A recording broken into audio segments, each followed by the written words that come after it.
your questions in that realm, rather than straying out into dietary or medical-related questions, please.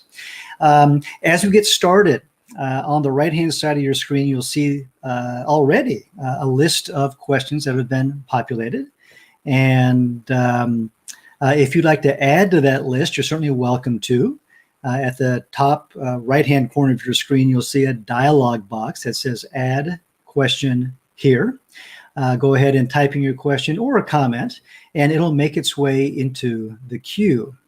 And then the second item I'll mention is that as you look at the individual questions that are already posted, you'll see a heart-shaped icon.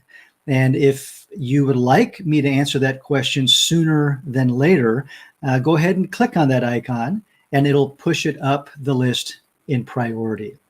Okay, without further ado, let's go ahead and get started with today's office hours. So the first question is from Kathy. How can you give a stir fry the great taste of toasted sesame oil, but without using the oil? And, my quick response is, I don't know. And which gives me a chance here to talk about substitutions. I think this will touch upon questions that perhaps many of you will have from time to time, and I certainly field these questions with regularity.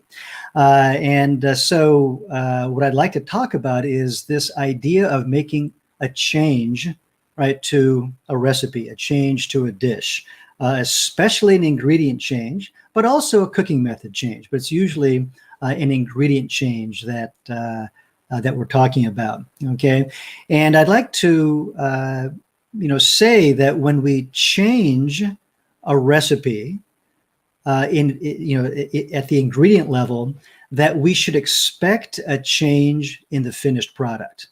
All right, and that certainly sounds obvious, but it's something that I want to encourage you to think about. Okay, because I think often we have something in mind that we have eaten or enjoyed in the past, and we want to take out salt, we want to take out sugar, we want to take out fat, but we want the same end result, and it doesn't work that way.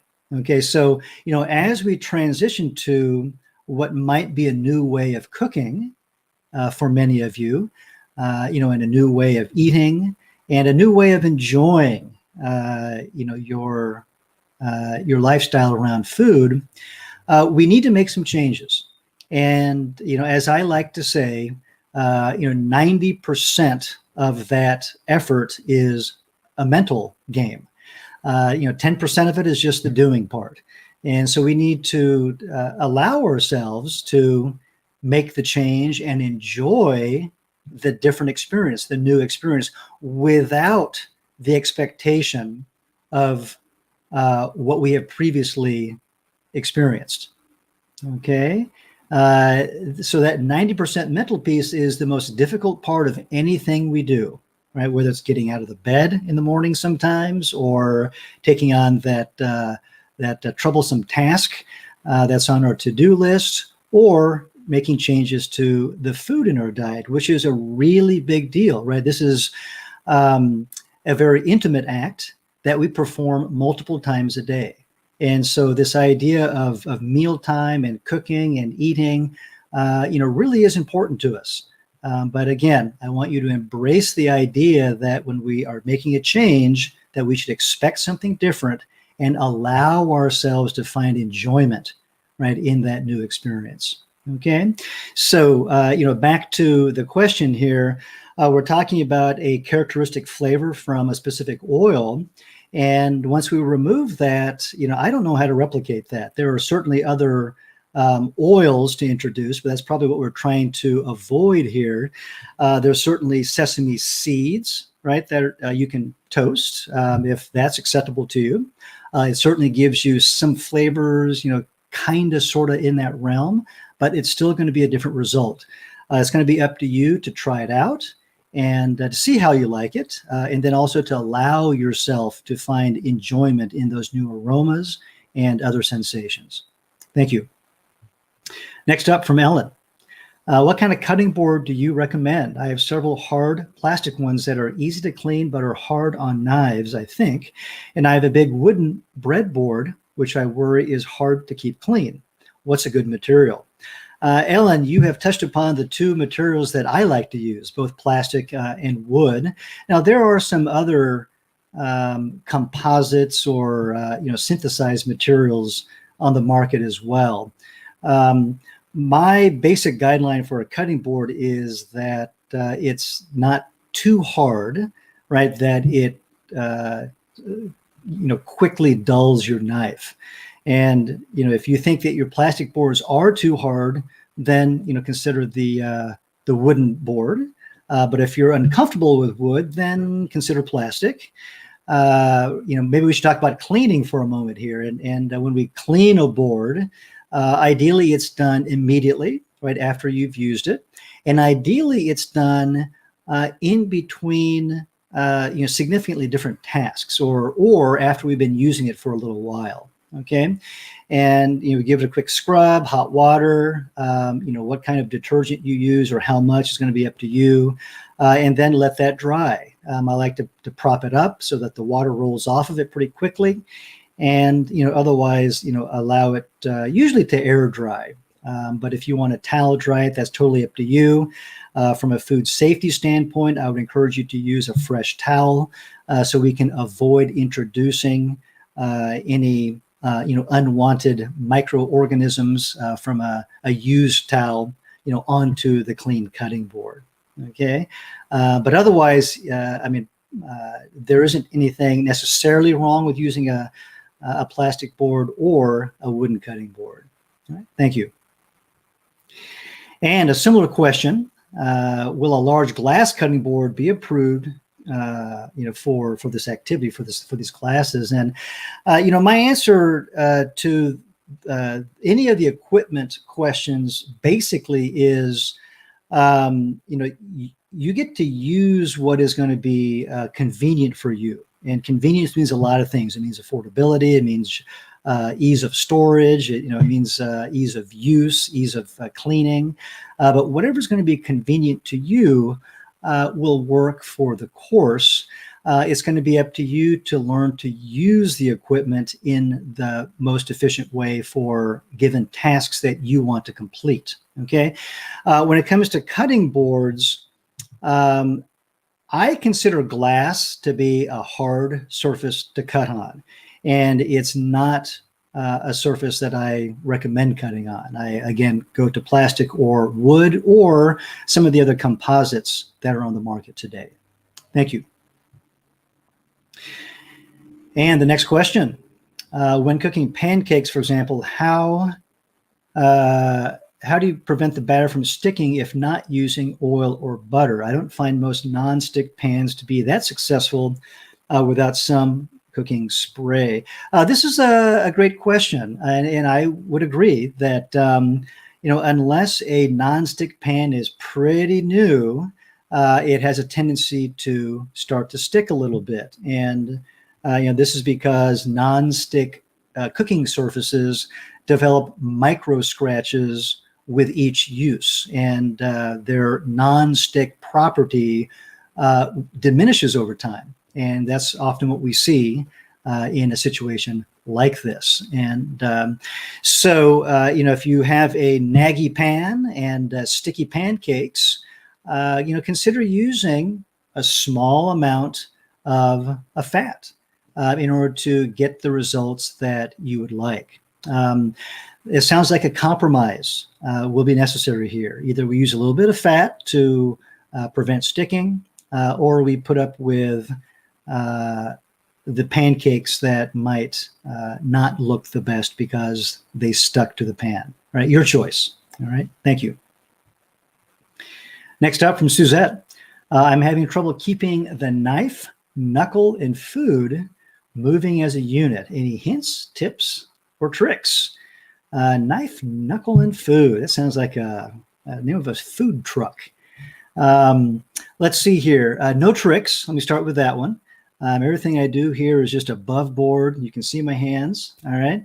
In terms of hints or tips, the biggest tip is going to be practice, followed by practice, and even a little bit more practice. Okay. Knife skills take a long time to develop. And, for folks that are working in the restaurant industry, for example, and they're on the knife in large quantity, large volume for a long period of time, they have the best chance of developing the knife skills the quickest. But even then, it's not easy. Okay, so for the home cook who's making usually just a fraction of the amount of food, right? Just doing a much, much smaller amount of cutting, it's going to take a longer time to develop your knife skills. But that is the most important factor in enjoying the more natural fluidity of the knife, knuckle, and food combination. Okay. Otherwise, as you get your knuckle up there and your knife up against your knuckle and you got your food in front of you, we work in sometimes little inchworm slow movements across the cutting board, and our knife is going to follow that movement. There are a number of things going on here, right? We've got, arm and hand and wrist and fingers and they're doing different things on each hand to think about, not to mention the consistency of the cut. And so it's a challenge. And so once again, I encourage you to be patient with yourself and understand that it can take a long time. But with regular practice, ideally on a daily basis, you're going to see improvement. Okay. I will also add for all of you out there, when it comes to the knife skills assignment, we've got a couple of them. In my opinion, they are the most challenging assignments because they're the most technical. Okay. For example, if we ask for a small dice is specific. It's 1/4 inch by 1/4 inch by 1/4 inch cube. Okay. And if you're off a little bit, then you've missed the target a little bit. And just be patient with yourself and understand that you can practice to whatever level of accuracy that you think is going to be realistic for your kitchen, for your daily food production. And there are some settings where precise cuts are desirable or even required by the chef. And in most settings, something a little bit less than that is fine. And certainly in home kitchens, that's often the case. But do understand what the benchmark is for those assignments when you get there. Okay.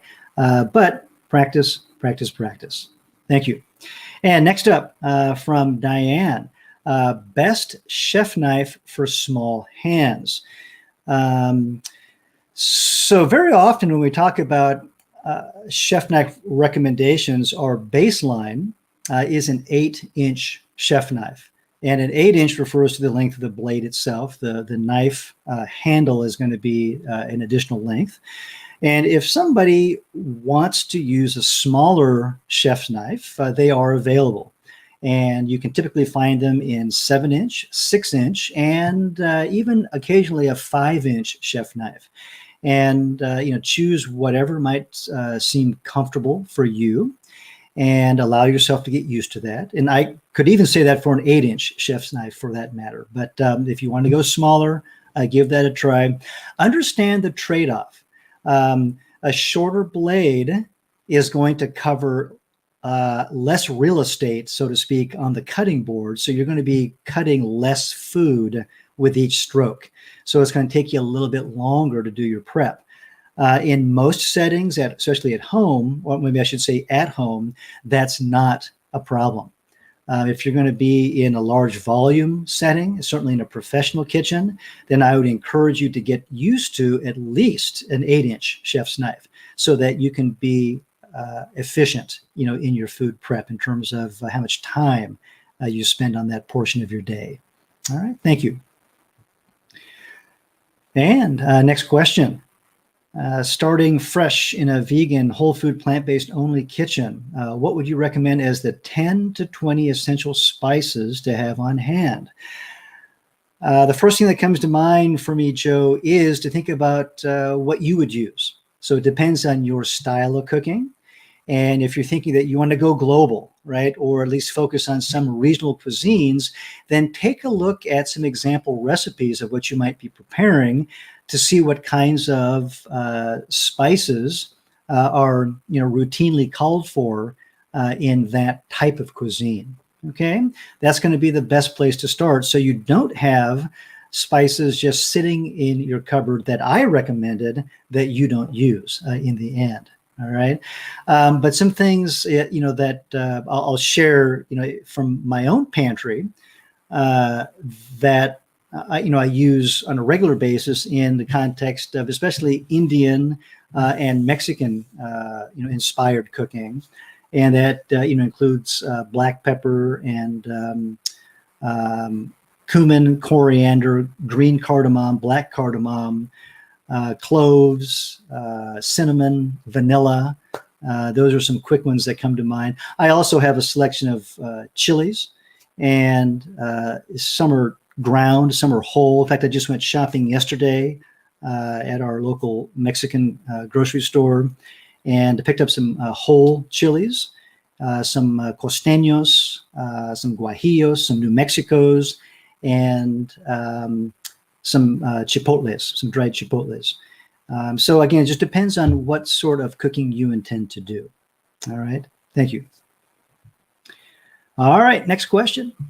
What's the proper way in selecting and then storing fresh produce? What are the best staple herbs and spices to use to flavor meals that do not include sugar and salt? Okay. So I'll start off at the tail end of your question and sort of reinforce what you're thinking. And that is, yes, if one is going to cut back on sugar and salt in their cooking, then I think it's very desirable to really bolster especially fresh herbs, right? And then also spices in order to bring that aroma and flavor interest to the palate and that dining experience. And so I think your question here is spot on. In terms of staple herbs and spices, I just touched upon spices a moment ago. In terms of herbs, start out with the same sort of question that I posed, and that is look at the kind of cooking that you do or that you intend to do, and see what sort of herbs are called for, or otherwise what herbs you enjoy consuming. Okay, so in my world, I've got cilantro on a daily basis, and then also curry leaves and Italian basil, Thai basil, kaffir lime leaves are usually in the house, and then occasionally lemongrass. And then, we've got outside, we've got some rosemary and some thyme, some lemon verbena. And so these are the sorts of things that I routinely reach for.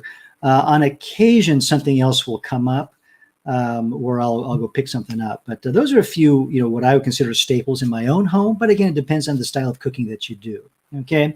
Now, in terms of storing produce, there are many, many answers here, depending on what it is that we're talking about. All right.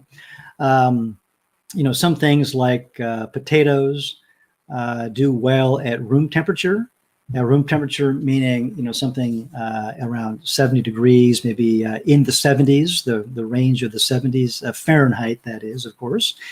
But if you're in a much hotter location, maybe you use whatever ambient temperature you're living in, but you buy smaller quantities so you use them faster.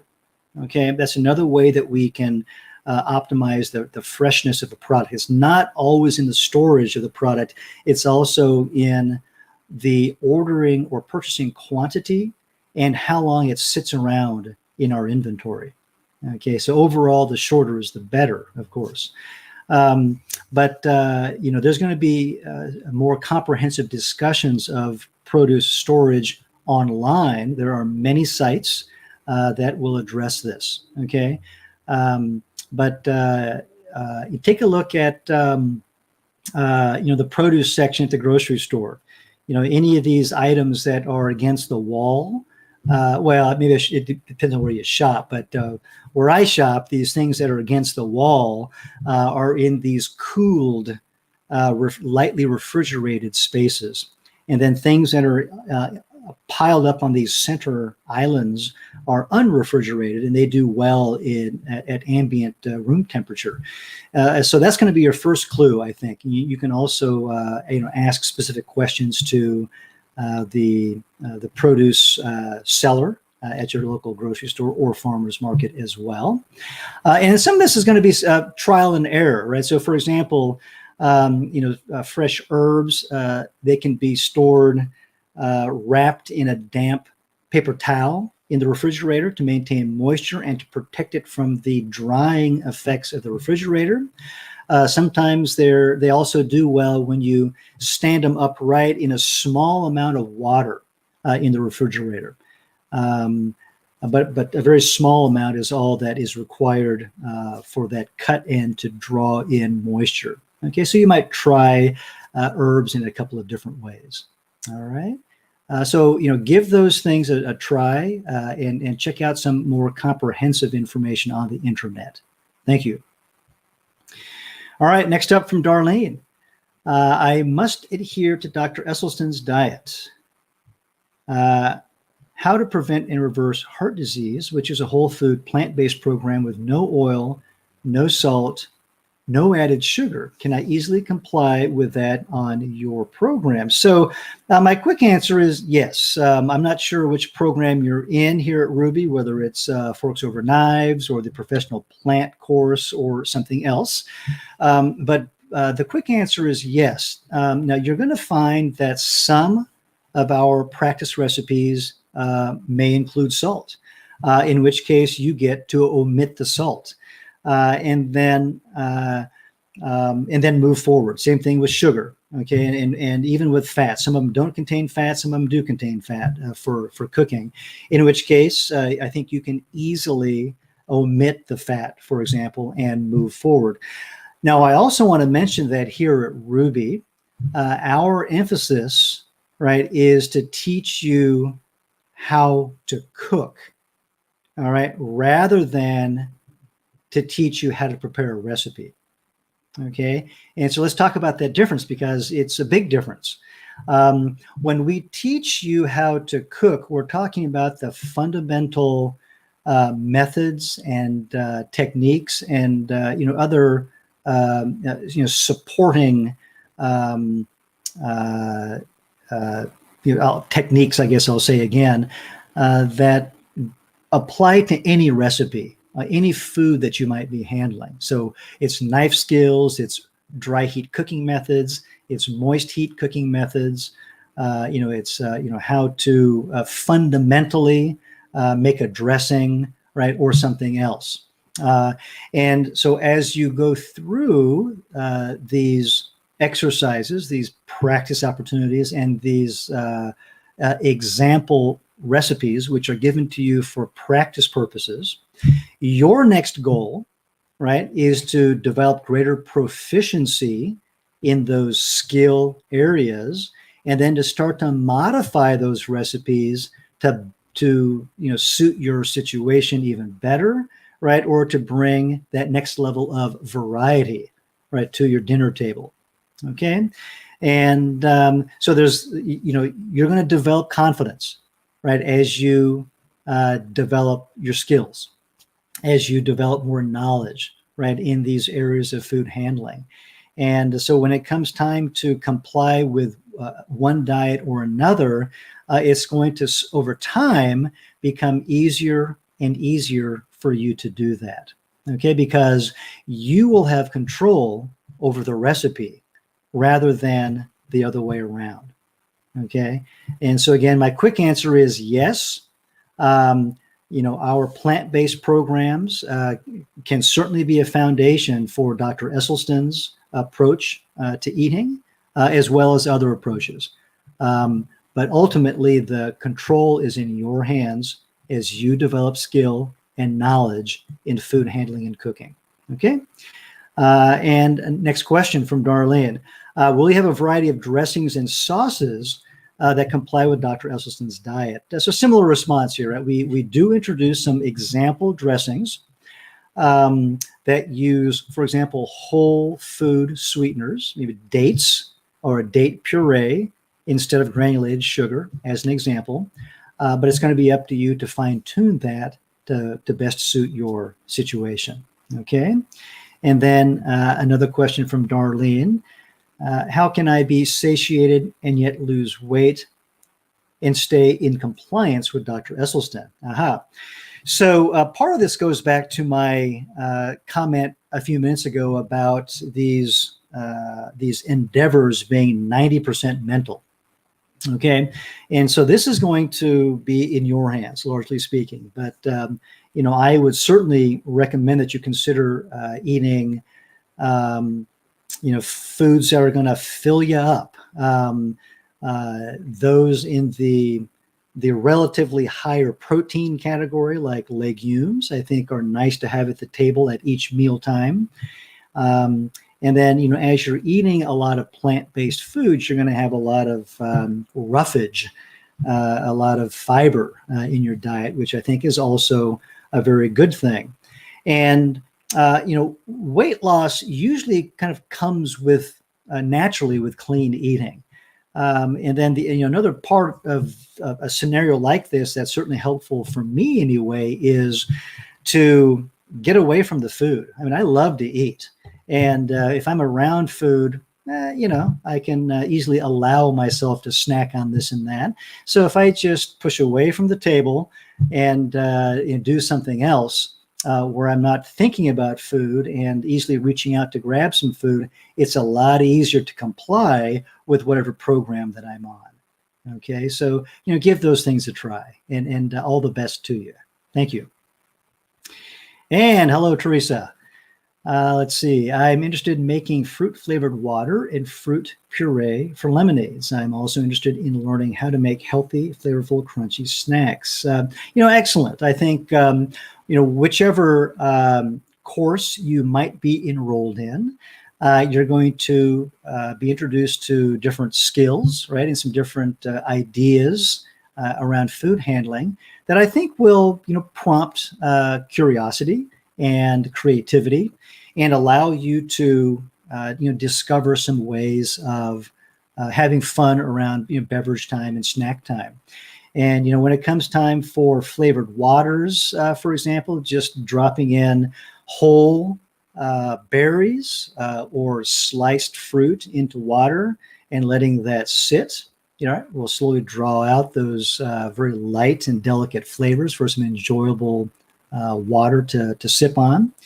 And certainly fruit purees, right, are easy to do. And, if you've got especially a high-speed blender, like a Blend Tech or a Vitamix, that can really break things down to a pretty fine consistency, then, they're very nice, right, when you put a spoonful or two into your lemonade to impart color as well as some nice flavor. Now, when it comes to crunchy snacks, the first thing that comes to mind for me, and something that's emphasized in our courses, is crudité, right? It's this idea of eating raw vegetables, or, mostly raw. Sometimes we will blanch them for several seconds, just to either lock in some color and make them more eye appealing, or to take off that harsh raw edge and just kind of calm that down a little bit, so that it's usually a little bit more enjoyable for most people at that point. There are some other things that are covered in the courses too that might satisfy this crunchy snack category for you. All right. Enjoy. Thank you. All right. Next question. This is my first time doing an online course. Though I have read the course syllabus, I'm still not understanding how do we know which recipes to cook each week as we progress in the course. Are there specific recipes we are to do? Yes, there are a couple of different categories of recipes. One is the practice recipes that are graded. And those are entirely for you. You can do as many of those or as few of those as you wish. And when it comes to the graded assignments, you'll see some recipes that are attached to those assignments. And, there's usually multiple recipes, and we'll ask you to choose one to submit to create and then submit for the assignment. And so, in this way, you always have a choice. And of course, if you need to make further changes in ingredients based upon any food prescriptions that you might have, that's possible as well. Okay. But, as you move through, you'll see these options presented to you.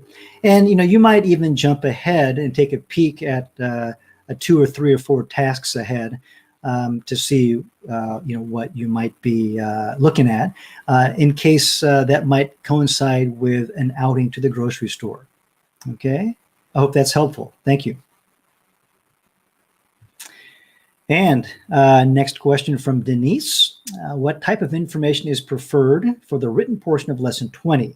Resetting the pantry and refrigerator. For example, lesson learned, process, benefits, etc. Yes. For any of the refrigerator and pantry reset assignments, and we have something like this in different courses. Basically, we ask that you write about what sort of changes you made and how you are prepared for the course. And many of you will do this in, one big afternoon, or sometimes it takes a weekend to scrub things out and go to the grocery store and restock your pantry. For others, it's a slower process. It's a work in progress. Either way is fine. The idea is for this activity to be meaningful to you, right? It's your experience after all.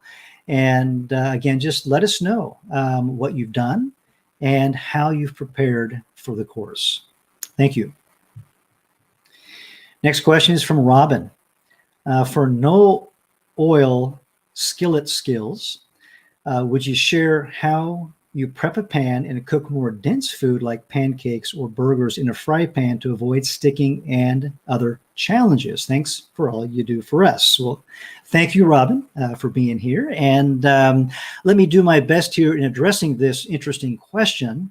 So you're specifying more dense foods.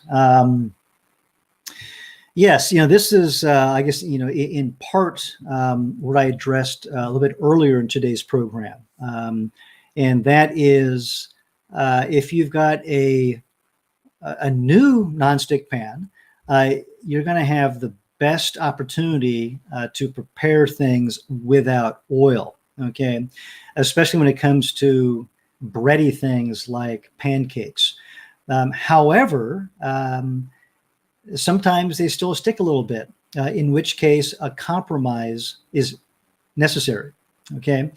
And the compromise might be that you stop eating pancakes or that you add a little bit of oil to the pan when you're making pancakes. So you need to think about that situation for yourself and what you can live with, okay?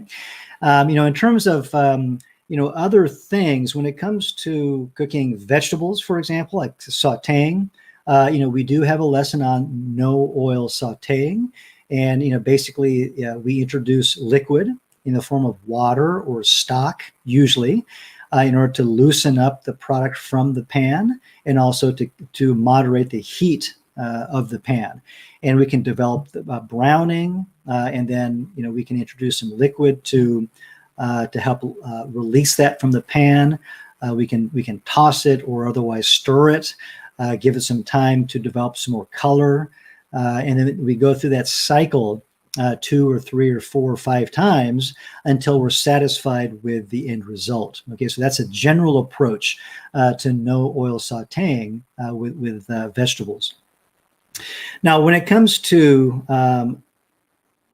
burgers, here again, like the pancake discussion, give it a try and see how it turns out. And, if you need to apply just a little bit of fat, right, to keep the browning evenly developing, as well as the product from sticking to the pan, then that might be a consideration for you. Okay. As I mentioned earlier today, also, when we do things differently, right, not just change ingredients, but also when we change cooking methods, we should expect different results. And in order to get to the best results, sometimes we need to find answers in this middle ground. Okay, so for example, there's full-on cooking with oil, and there's cooking with zero oil. And this poses some challenges, and some things are pretty easy. And in this category, things are easy and also challenging in different ways. But there are compromises and many, many answers in this middle ground. And I think that's where we need to keep our eyes focused many times, okay, for the most satisfying results. And so anyway, give that a try, and see what you can come up with that's going to be the best answer for your situation. Thank you. All right, next up from Margaret. Are you able to use cooking sprays? So, in these courses, it's totally up to you, okay, whether you want to use fat or not. Now, I understand in the Forks Over Knives course, there is a recommendation, right, to omit added fat, all right?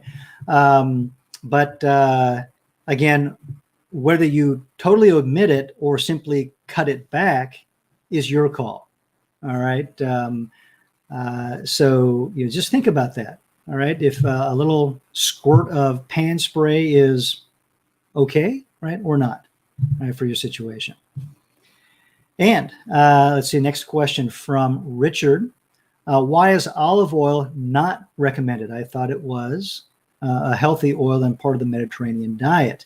Yeah, this is a fun question. This is a question that I get periodically from our students. And, the answer is that the Forks Over Knives program, okay, is based upon the advice of a certain group of physicians. And as we all know, in the world of medicine, there are many different perspectives, especially on diet. And, there are some folks out there, folks meaning physicians, that are pretty lax on this topic of fat. They might emphasize some other things in your lifestyle. Whereas there are people like the FOK doctors that really focus on added fat and say that you really should cut it out 100% and focus on whole food fats, as your sources of dietary fat. And so that's where we are. Okay, it's an opinion, and it's certainly one that works for some people, and it's also an opinion that other people don't agree with.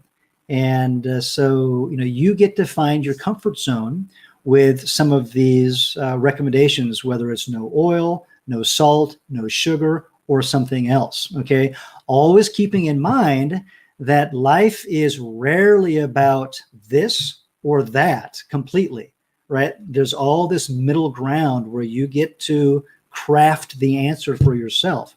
And so you can choose to use a little bit less oil than maybe you were used to doing before, and see how that turns out. All right, thank you. All right, next question. I've heard that cooking with oil correctly is important for health. Avocado, grapeseed, coconut, rice bran oils have high smoke points and are good to use when sauteing. I wonder how you choose one over the other in terms of taste profile. So, yeah, good question, right? And a related question to the previous one from Richard. On one hand, if you don't want to use added oils, then none of this is going to work for you, okay? But if you're okay with using oils, then let's talk about them. Okay, so when it comes to sauteing, which is a relatively high heat cooking method, we typically reach for refined oils that have a relatively high smoke point. Each oil has a unique smoke point, so it's going to be up to you to figure out just how hot you're cooking at, and whether you're the oils that you have are suitable or not. And basically, if they're smoking, they're not good, and if they're not smoking, they're probably fine. Okay. Now, in terms of the taste or flavor profile, that's totally up to you. Okay. Some oils, especially more refined oils, come with a neutral flavor profile. Less refined oils have more of the goodness attached to it, including the flavor. And some oils like coconut oil have a more pronounced flavor, whereas others have a much more benign flavor. And you get to decide how that accompanying flavor goes with the dish that you're preparing. Right, so it's going to be up to you to make that choice, okay, and how you like that accompanying flavor or not. All right, thank you. And the next question. I've avoided nonstick pans because I've heard they are not healthy. What type of nonstick pan do you recommend if I decide to get one? My quick answer is take a look online at reviews of these products to get some different perspectives on the type of material that's used and what sort of concerns might be addressed. As for me, I run down to the local restaurant supply store and I'll buy 1 or 2 pans of these pans that are used in restaurants. It's what I grew up with. It's what I'm used to. The pans that I have right now in the kitchen are from Vollrath. Vollrath is an American company. They produce a lot of cookware for the restaurant industry. Now, I don't think too much about it, in terms of how it affects my health. I don't use it every day either. But take a look online at product reviews. Okay? Thank you. Next question from Leslie. Thank you for taking my question. You're welcome. I'm happy that you're here. I am unable to find fresh curry leaves for a recipe calling for fresh curry leaves. Do you have a recommendation for a substitute? For curry leaves, if you can find dried curry leaves, that would be quite fine. They have lost some of their delicate, volatile aroma. But they still impart some flavor of the curry leaf, especially, if they're given some time to simmer, or if they're bloomed in oil to draw out some of those flavors. Okay. Otherwise, feel free to omit the curry leaf. It depends on what you're making, really. If you, for example, you're making a South Indian curry, the flavor profile of which is heavily based upon the curry leaf, then I would say wait until you can find the curry leaf. But otherwise, if it's going to be a secondary or tertiary aromatic component, then go ahead and omit it and see how you like the dish. It's probably going to be fine. All right. Thank you. Hello. Next question here. In fact, next several questions, it looks like. Number 1, can you discuss which vegetables are better to eat raw and which ones don't lose their nutritional value when cooked? And number 2, how can you turn your cooking passion into profit during the COVID era? So question number 1, which veggies can you eat raw versus cooked, and nutrition? So let's address the nutrition part of this. All right. This is not a simple question. And the reason is that with the heating or cooking process of food items, some nutritional components may be damaged. Okay, and that's the common concern of the consumer out there. Okay, but also be aware that the cooking process can make some nutritional components more bioavailable, right, or more easy for your body to assimilate, which is a good thing. Okay. And so because there are so many nuances, right, in the foods that we consume, you know, I personally don't really worry about cooking foods or not cooking foods. I eat a mix of both, and I try to eat foods that are as fresh as they can be, or otherwise in good condition, in order to maximize the nutritional profile of that food. It's also important to eat a variety of foods. I think this is probably the most important thing for most of us.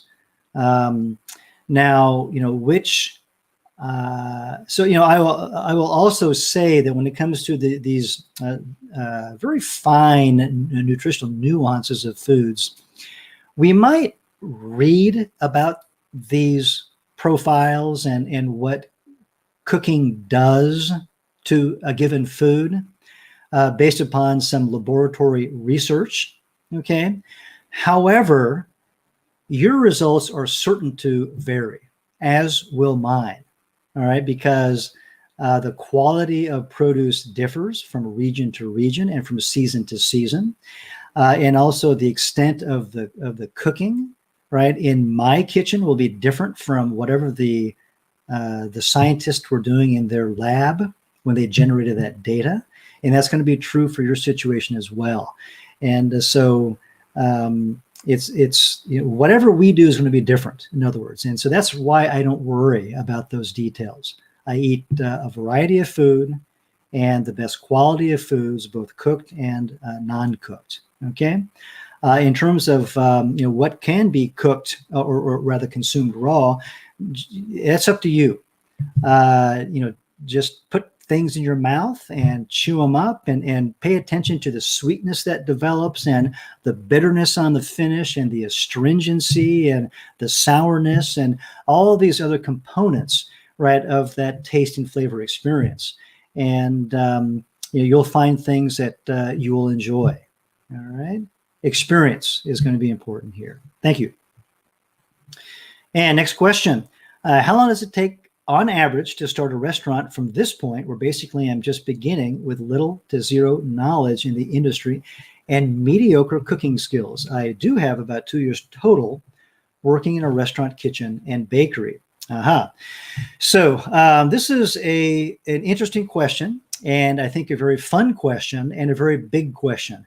And I don't have an answer for you. How's that?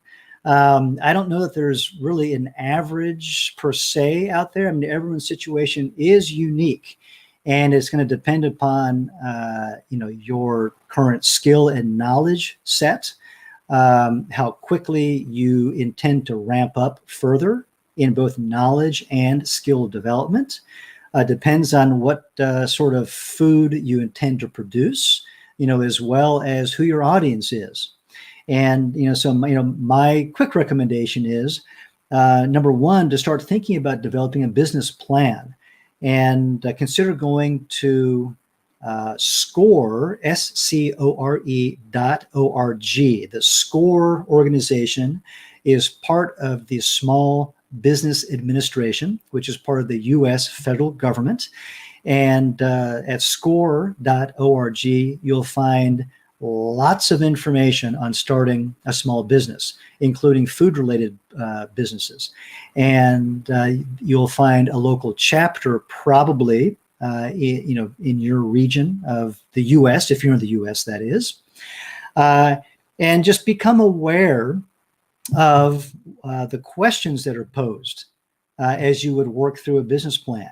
And these would be all the knowledge and skill areas that you want to develop and have confidence in before you set out starting a food-related business. Okay.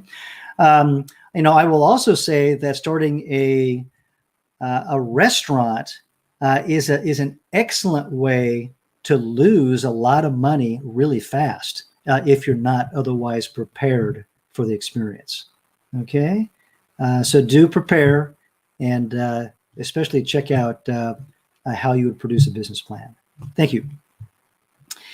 Hello, Marina.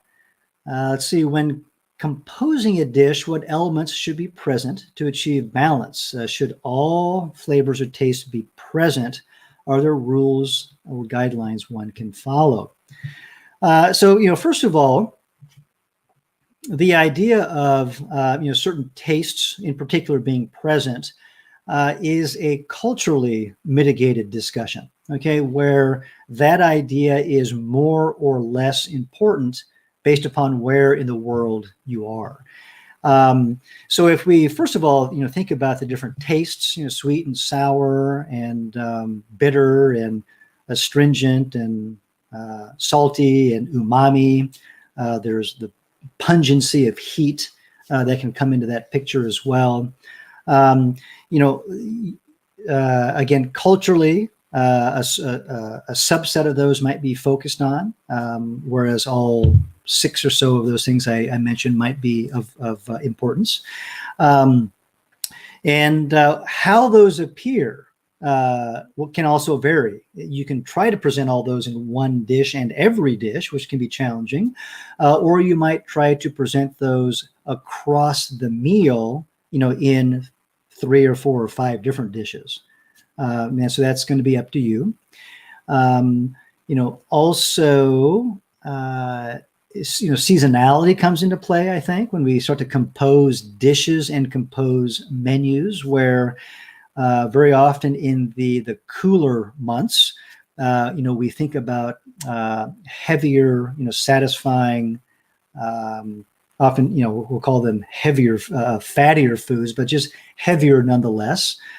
Braising as a cooking method becomes very popular, whereas in the spring and summer, these lighter months, in many ways, we might emphasize baking or grilling, these dry heat cooking methods.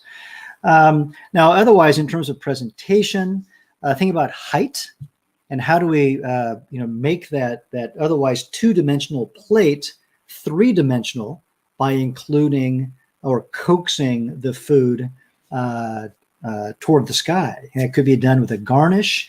It could be by layering items. It could be by using stiff purees that can be formed into taller structures. But height on a plate is very nice. Color contrast is always a nice thing to think about. And sometimes a dish that's been simmered or grilled takes on a rather drab, sort of a brown look to it.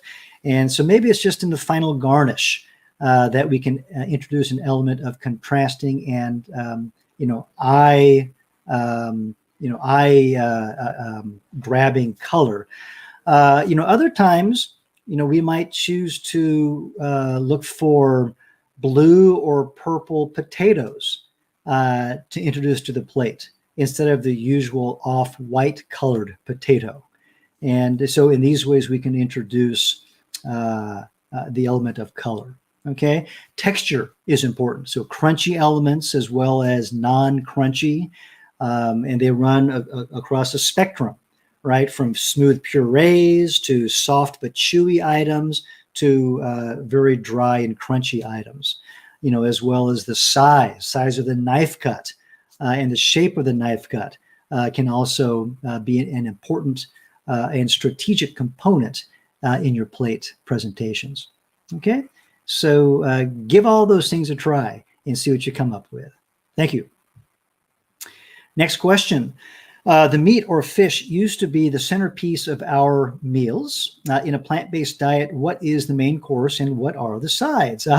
So this question, I'll start off by saying, is one of those sort of mental questions, right? Where when we change up a meal in a way of eating, that we should also expect changes in the way that it looks on the table and the way that we might interact with that meal.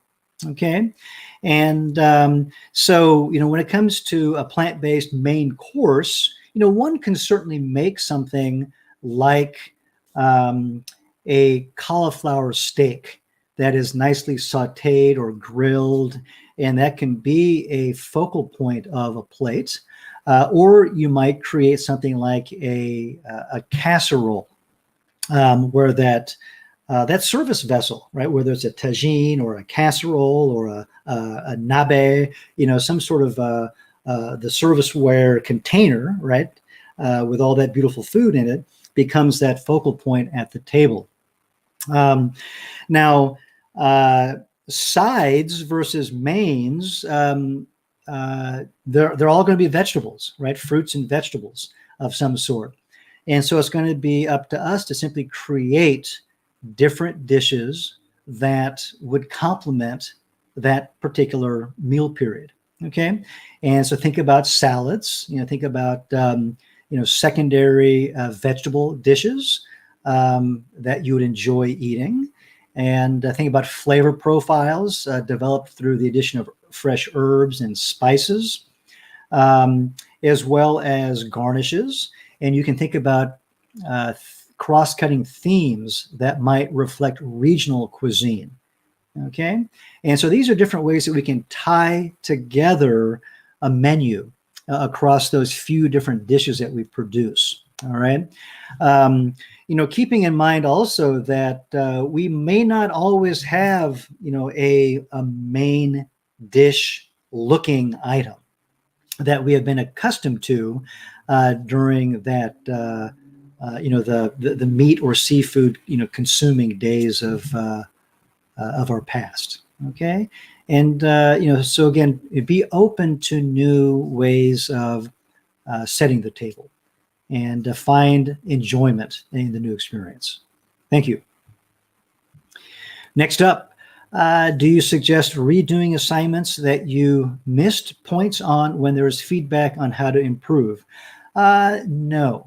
The feedback is for you to consider, and then you can move on in your cooking world after having incorporated the feedback from our instructors. Okay. But generally speaking, you are allowed to redo assignments when there has been a grading mistake that you noticed. Okay. Otherwise, just focus on developing your skills through more practice. The coursework is presented not so much for your grade, but for your skill and knowledge development. And I hope that you will focus in that area. Thank you. And the next question, since we know that soy isn't good for you due to estrogen and other components, why is it still commonly used in many whole food plant-based foods? I'm not sure if this program includes it or not. My first thought is that I'm not certain that soy is necessarily bad for you. Now, arguably, consuming too much soy product in your life could be detrimental at some point.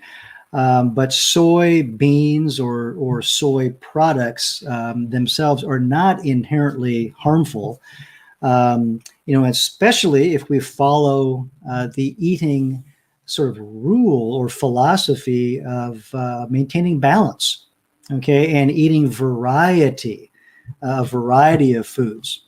Now, I do understand that in the years past, and I certainly recall reading some articles about folks that said that they developed some problems after eating soy-based foods. And, those situations that I recall were based on folks that were eating an imbalanced diet that was very heavily focused on soybeans. And that is not what we recommend in any of our courses at Rouxbe, nor through Forks Over Knives. Instead, eat a variety of foods. Enjoy the beautiful spectrum presented by fruits and vegetables and other members of the plant-based world.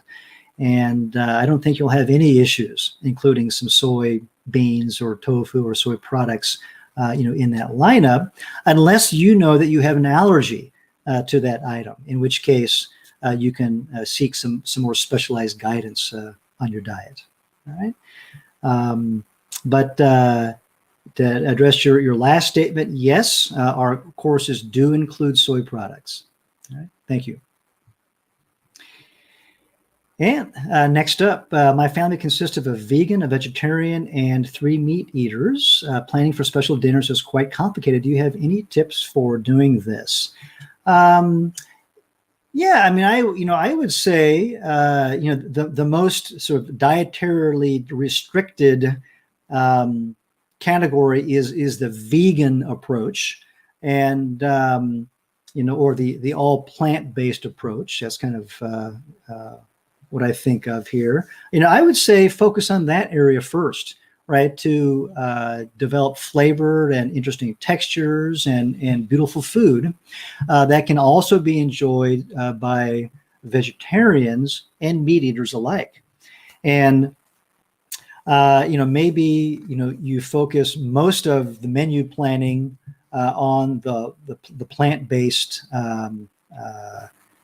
spectrum or area of food, and then just add a little something in the way of meat to the table, something simple, something that's definitely secondary to other items on the table, just to satisfy those few people. But I think the majority of the meal can certainly be based upon plants with satisfaction for everybody potentially. Now, here too, I think many meat eaters have mental block, and that's where this 90% mental statement comes into play.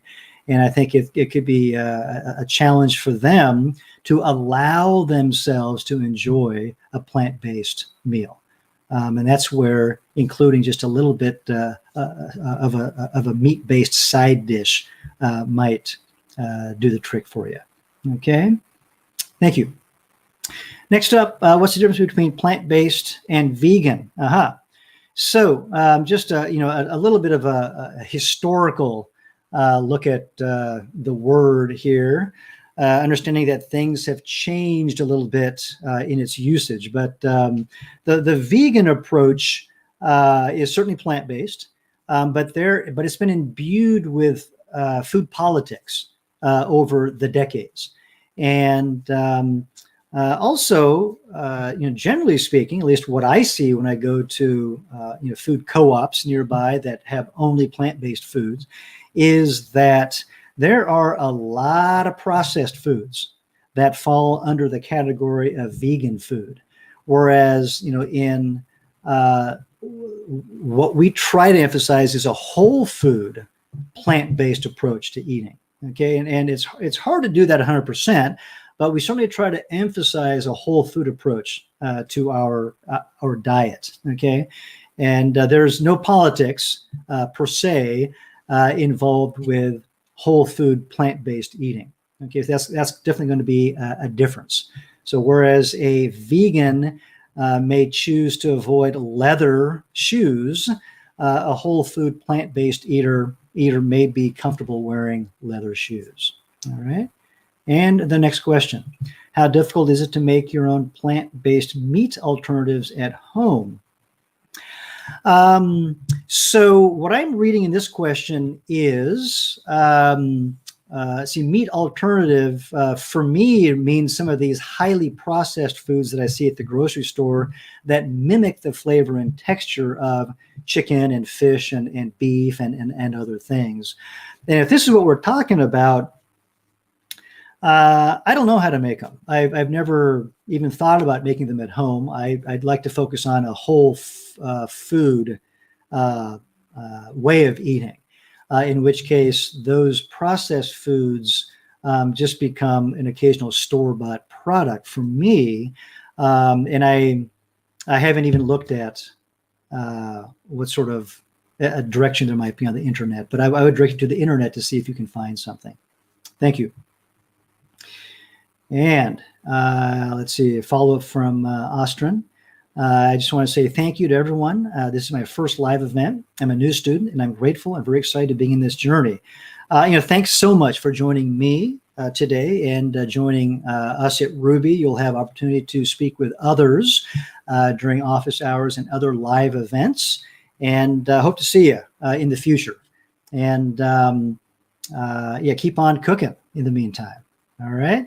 Next up, can you teach us how to make delicious plant-based dressings that kids would like? My kids will only eat ranch and Caesar dressing on their salads, and I haven't been able to find a plant-based replacement they like. I need to find something they like.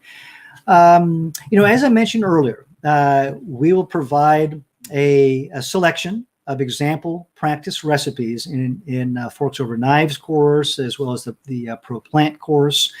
And this is where you will learn the basic methods and sort of approaches to making some plant-based dressing, at least in different categories. And then it's going to be up to you to continue playing with these, right? To find things that your children will enjoy. All right. And Miranda has a suggestion for you. I like using tahini as the base for a Caesar dressing for a plant-based option. Awesome. Tahini is an excellent ingredient to have on hand. Thank you for that suggestion. Next up, do you recommend a particular brand or company for ceramic cookware? No, I don't have any particular favorites. In fact, I would direct you toward the internet and also product reviews to get some guidance. Thank you. Let's see, next up from Janelle. Does the green in fresh garlic add a different or bitter flavor? I don't know. I don't. It's probably been so long that since I've tasted any of the green stuff on its own. Give it a taste and see what you pick up. That's going to be the best way to figure out exactly how you're perceiving that food on your palate. Thank you.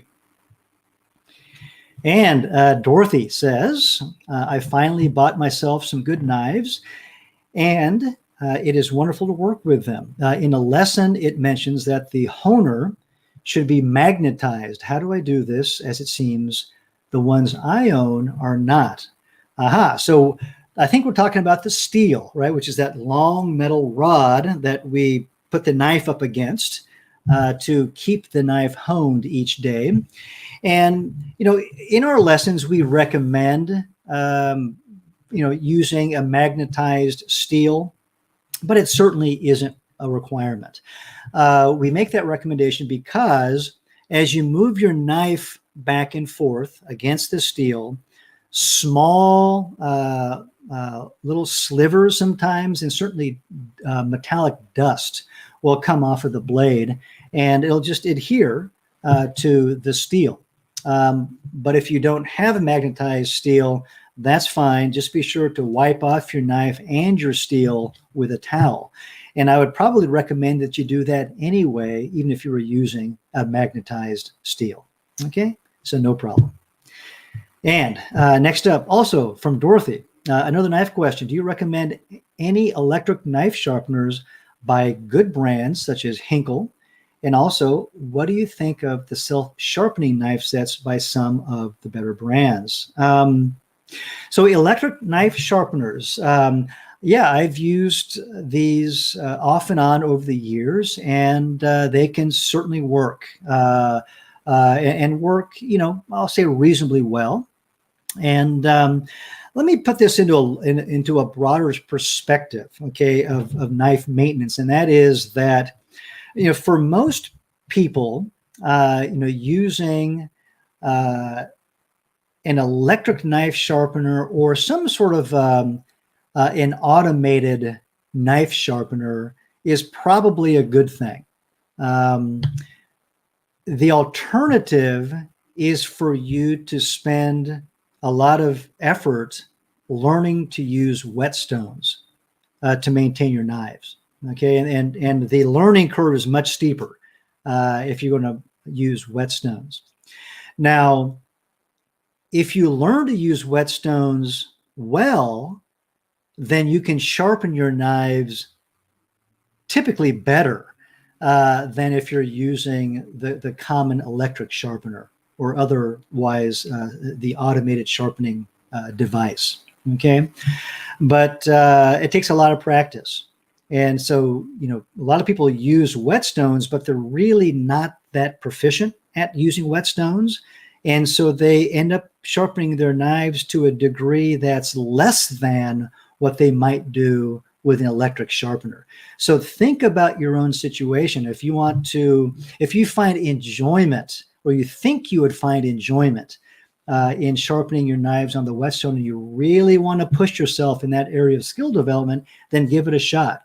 Otherwise, an electric sharpener can be quite fine. Okay, and the self-sharpening knife sets.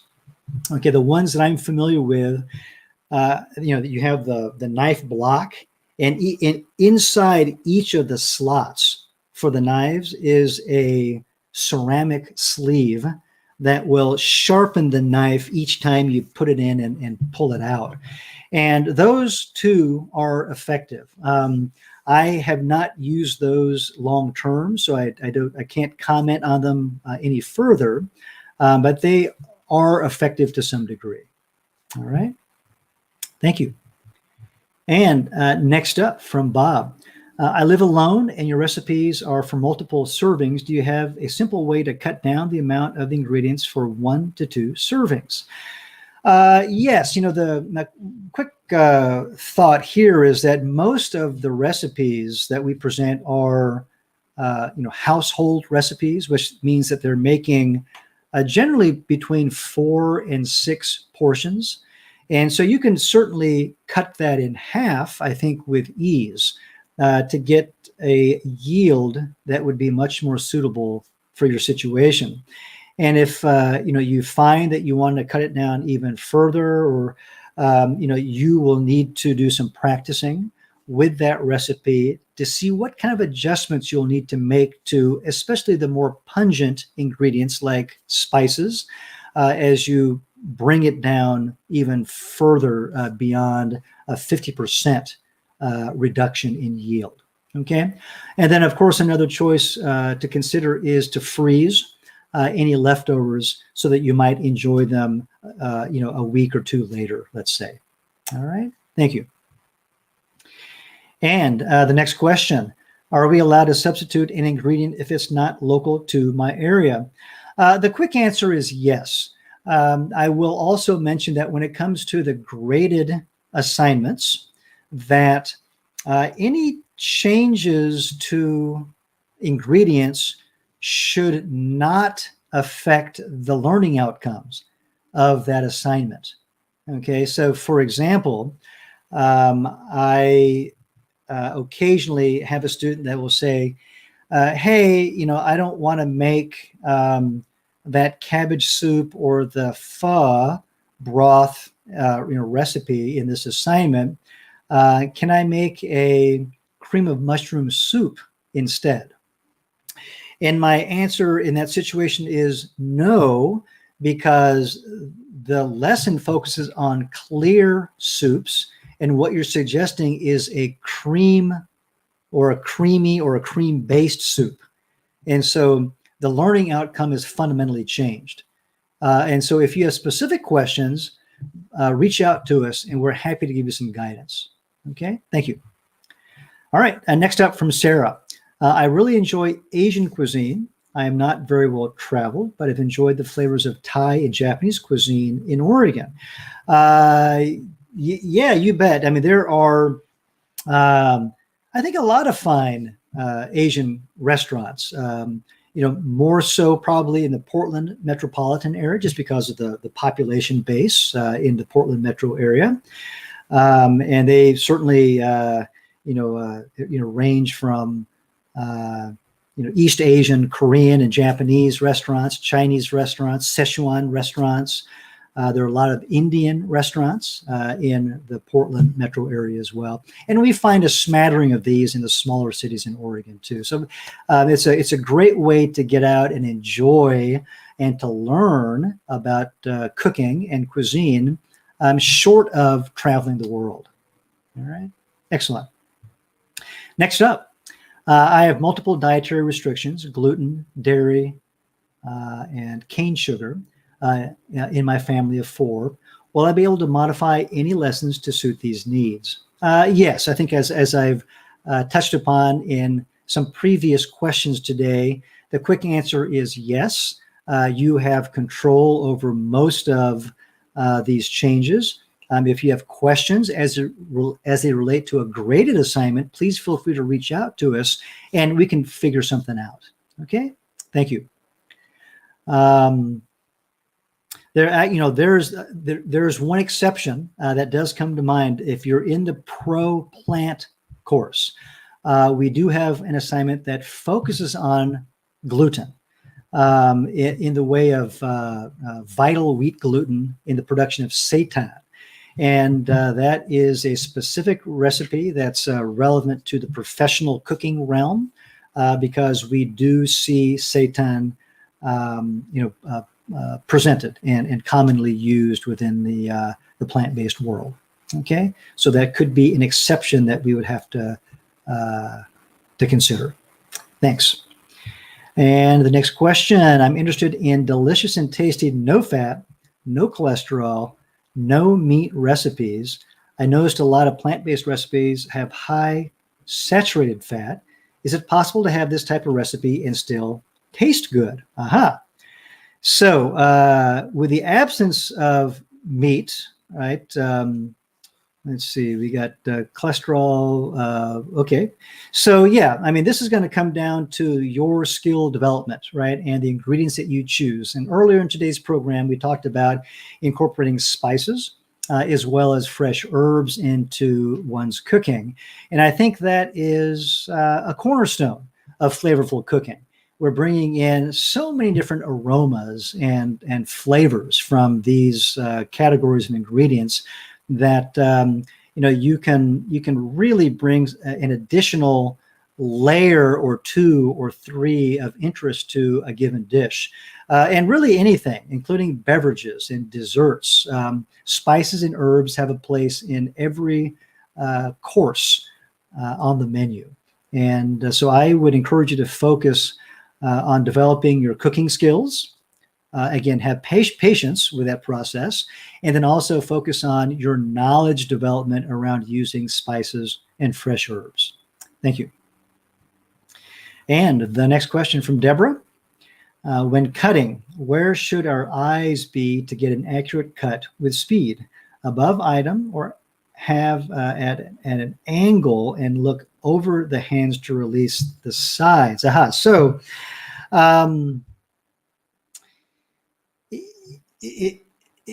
any of the above eventually is going to be fine. Okay. Experience is going to be very important, right? In fact, you'll find that you can even do your cutting with your eyes closed, right? When you develop enough experience to understand what your hands are doing with that knife as well. You're gonna look to where you need to look at a given time. You're talking about accuracy, okay, with speed. Now understand that in our courses, we suggest that the students develop accuracy first and understand different sizes of knife cuts, and then slowly add speed based upon your comfort level, knowing that as you add speed, accuracy declines. That's just the way it goes. Okay, so you get to find a balance in there that's going to satisfy whatever cooking situation is in front of you. Okay, for example, your daily meal preparation might not require really accurate cuts, but a special occasion meal might be a place where you want to incorporate really sharp looking results through your knife cuts. But again, where you look is going to be where you need to look, okay, in terms of the placement of the knife, the safety in that moment, as well as the texture of the food might come into play. But all of that is going to take care of itself with more experience. All right. Thank you. All right. And Catherine asks, I live in a very small town, and there are some FOK recipes that I haven't done because I don't have certain ingredients available. Is there some place I can find a substitution list for different ingredients? My quick answer is no. We don't have a list, but I encourage you to think through the function of the ingredient that needs to be changed. Okay, we want to replicate that function in the recipe. So, if the item let's say is a main large textural item, right, like a potato, then consider other things that will provide large textural pieces, like other root vegetables. It could be a different type of potato, like a sweet potato. It could be a turnip, a parsnip, a rutabaga, and try to replicate the function, right, or the role of that ingredient in that preparation. All right. If an herb could provide aroma and flavor, it could provide a contrasting color to a dish as a garnish. And so let's say you don't want to use cilantro, but you like basil. Give it a try. See how you like it. It will change the dish as we would expect, but it's all up to you as to whether you like it or not. And so just give that a try. Now, as I mentioned previously, when it comes to graded assignments, we don't want to change the learning outcome of that activity. So if you have questions, please reach out to us for that specific case. Thank you. And next question. I have 3 small children that love French fries. Can you teach me how to make delicious equivalent for them? I'm guessing you want to move away from the deep frying. That's not stated, but that's what I'm guessing here. Otherwise, I would say, let's eat French fries. I love them too. But you can bake them and, use a lot less oil. You can certainly try it with no oil and see how you like it. And then also switch up the vegetable item. Try sweet potatoes, try different types of potatoes for different textures. And then also try different flavoring agents. And so this is where spices come into play, herbs come into play, and also seeds and nuts can be a part of that. And also tahini, right, could be a part of French fries in your diet. And so, use your creativity and just give it a try. And also involve your children in the cooking process.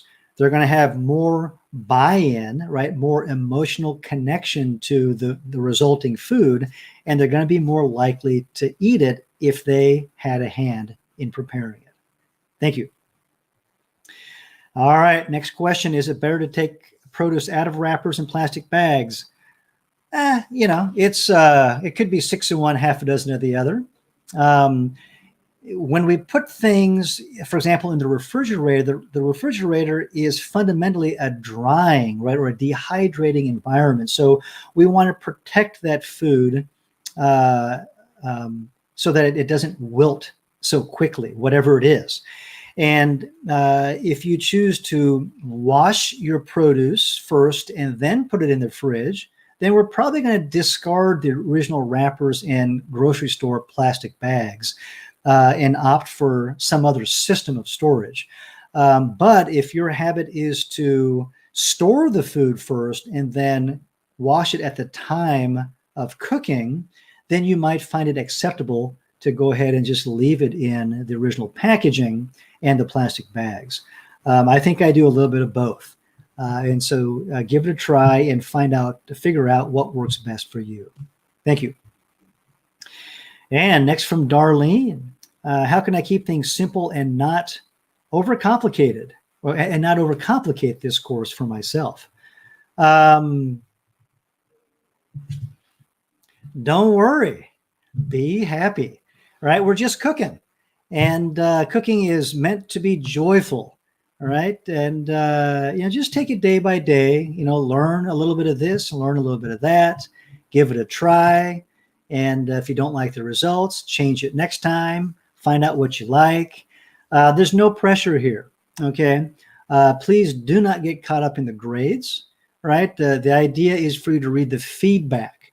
and to learn from our experience, right? We are your instructional team, and then apply that tip, right, or that experience that we're sharing with you in your own cooking, and see how you like it. But ultimately, it's up to you to, over time, right, and be patient with yourself here, but over time, develop knowledge and skills so that you can prepare food that you and your family enjoy. Okay. But enjoy the process. Okay. Thank you. All right. And Linda is asking, I'm currently on task 26 of FOK Ultimates and practicing cuts in task 37. Is there anything else I should be doing? No. Sounds like you're doing the right thing. Just keep on moving forward. Practice as much as you feel it's necessary to practice. Submit your assignments. Wait for your feedback, and then but continue working through the course. Even after you submit an assignment, don't stop. Just keep on moving forward at your own pace, keeping an eye on the ultimate deadline, right, for the course. Okay, thank you. And next up from Ed, if we are following the strictest version of a plant-based diet due to heart disease, is it okay to eat soy yogurt? We make it ourselves from Westbray's organic unsweetened soy milk. Gosh, I would say that's totally up to you. And if you want some, I guess guidance based upon your specific situation and health condition, I would encourage you to consult with a dietitian or a physician. Thank you. And the next question, I tend to use Roma tomatoes since they have less seeds and more meat, for lack of a better term. Any thoughts about using them? Can you provide guidance on the best way to chop those seeded? Yes, a Roma tomato is a type of plum tomato. And, one of the primary reasons why the plum tomatoes are used is to make tomato sauce, because they have relatively less wet, pulpy seed center. And you can get a substantial sauce out of your Roma tomatoes. That's going to be one thing to keep in mind. But of course, you can use them however you want. But also keep in mind that there are many other tomato varieties out there. Some of which have beautiful aroma and flavor, very different from most Roma tomatoes. So check it out and have some fun in the world of tomatoes. Now, in terms of chopping those seeded, a couple of ways to do that. I mean, one is just simply to slice it in half, lay it down so the cut side is down, so it's a stable base, just like we will teach in the knife skills lessons. And then to go through and cut it in one direction, rotate it 90 degrees, cut it in a different direction based upon the size and shape of your desired cuts. Another way to work on that is, if you've got your tomato and your knife, to cut it out like this, all right, so that it kind of opens up on your cutting board and you're left with just the center. And that way you've got just this meaty section around the edge that you can dice, right, or otherwise cut with minimal seeds. So that's another approach you can try out. Thank you. Next from Lynn, I have a Rada quick edge knife sharpener. It has 2 overlapping metal wheels to draw the knife between. Are you familiar with that style of sharpener, and can you comment on its effectiveness? Yes, I am familiar with those. And my feedback here is really the same as what I'd mentioned a few minutes ago regarding an electric sharpener or self-sharpening knife blocks. And that is that a sharpener like this can certainly be effective. I've used them a number of times. And if they do the job for you, then go for it. If you want a different result, then consider some different technology. or consider sending your knives out to a professional for occasional sharpening. All right, thank you. Diana asks, does microwaving leftovers kill everything beneficial? The quick answer is no. Microwaving simply, heats up water present via agitation of the water molecules. So, like any other form of cooking, you have control over how hot and how maybe not how hot, but how long it stays hot. And, we're talking about, I think here, nutrients, right? But also texture, right, is affected. I would consider texture to be killed if things are overcooked. And so you've got control with a microwave oven as well. Thank you. All right, next question. Although I understand all salt to be bad, why is pink Himalayan salt recommended? Pink Himalayan salt is salt, okay, as far as I'm concerned. It's got a certain flavor based upon its mineral profile, and that's probably why it's recommended by some people. And you'll see that appear certainly in some of our recipes as well. And but feel free to use whatever salt you would like. All right, thank you. Denise says, hello from Southern Oregon. Awesome, Denise. Hello, hello. All right, next up, do you recommend a particular brand or company of ceramic cookware? I think we touched upon that earlier. No preferences. I recommend checking out online reviews. And Richard asks, what's your opinion of allulose as a substitute for sugar? It is naturally present in a few fruits at low levels. It has 0 calories. I don't have any particular opinion on allulose. I would say that if it fits your way of eating and any other, concerns that you might have, then go for it. Otherwise, deeper opinions might be available online. All right. Thank you. And let's see, Suzette has another question. I have many food sensitivities. Can I substitute recipe ingredients as my eating plan allows? As I've touched upon earlier in this program, the quick answer is yes. But when it comes to graded assignments, we don't want to change the learning outcome of that particular assignment. So if you have specific questions, let us know at that time. Thank you. And next up from Chris. Love and Lemon's website has me hooked on pickling, jalapeno, red onions, chard stems, etc. Janine method always uses a little sugar and a lot of organics. Okay. And give things a brown look. What's the best sweetener for pickling? So yeah, many of these organic sugars or more whole or less processed sugars, they've got the molasses intact to some extent, and this is where that darker color comes from. So if you don't want that darker color introduced, then you want to use a refined sugar. So a white granular sugar is traditionally that baseline sugar. But you might experiment with other sweeteners that don't have a color, like agave syrup, or some of them anyway. Okay, but understand that granulated, just white sugar would be the baseline. Thank you.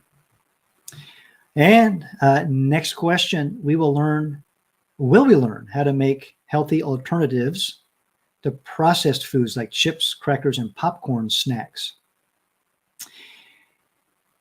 Well, what we do cover, for example, are crudité, which I mentioned earlier. So these are going to be vegetable snacks that are also, crunchy and can satisfy, some of the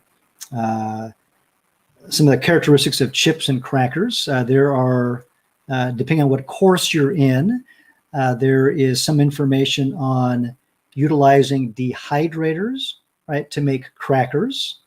And as far as popcorn goes, this is one of my favorite snack areas. Start introducing spices, ground spices to your popcorn. So, no need to add butter, for example, or even salt necessarily. Instead add, some ground turmeric, maybe a pinch of red pepper, some cumin, some coriander, and then mix it up from there and have some fun with the combination. If you go to an Indian grocery store, you'll find many spice blends that are marketed for specific purposes, like a chicken curry or a vegetable biryani or something else, but they're just spices. And you can certainly use any of those on popcorn, which I routinely do here at home. So that's my suggestion. Thank you. And next up, we have another follow-up from Austin. Will starting the class early affect anything? No, not at all. It just gives you a little bit more time to enjoy the course. Go ahead and jump in, submit assignments, as you'd like. All right. Thank you. And next question. For sesame oil, should I substitute tahini? Is there a better substitute? Tahini generally is not a substitute for sesame oil because it's got all the other goodness from the sesame seeds, and it functions very differently from the sesame oil. This is generally speaking, however, it would depend specifically on what it is that's being prepared. Okay. Is there a better substitute? I would say, I guess it depends on why you're not using sesame oil. My first thought is to simply use a different oil. But if you're trying to avoid oil, then it depends on the preparation. And I need to know more information here to help you out. All right. Thank you. All right. And then the last question of the day here is my Ninja blender sufficient, or should I look into purchasing a Vitamix? This is a question that you will need to answer based upon your experience, okay, going through these different practice exercises, okay? And I am not intimately familiar with the Ninja blender, but if you're satisfied with the results, then you should be good. If you're not satisfied with the results and you want a more powerful blender, then certainly consider something like a Blend Tech or a Vitamix, both of which provide good products. All right. And that's it for today, folks. I want to thank you very much for joining me during my office hours and look forward to seeing you again. In the meantime, I hope you'll enjoy our other Ruby Live events. And of course, happy cooking. Thank you. Bye-bye.